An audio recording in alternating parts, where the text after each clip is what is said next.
shared previously, private conversations I've had with the President-elect, I will say that they have been. Whenever we went through it, the challenge was that short of putting large numbers of U.S. troops on the ground, uninvited,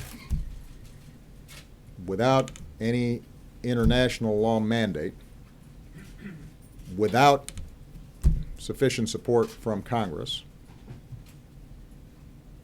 at a time when we still had troops in Afghanistan and we still had troops in Iraq, and we had just gone through over a decade of war and spent trillions of dollars, and when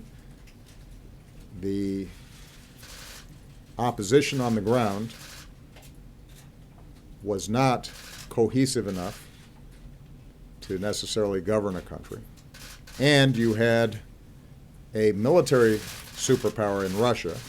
prepared to do whatever it took to keep its client state involved, and you had a regional military power in Iran that saw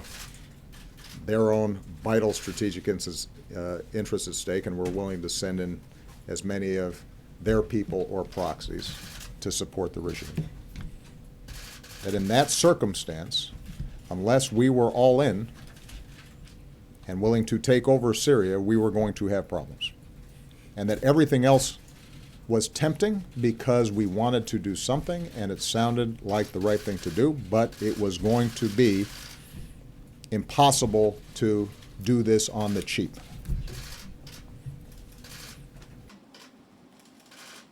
And in that circumstance, I have to make a decision as President of the United States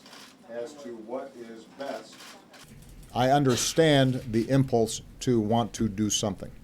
But ultimately, what I've had to do is to think about what can we sustain, what is realistic, and my first priority has to be what's the right thing to do for America. So it may be that with Aleppo's tragic situation unfolding,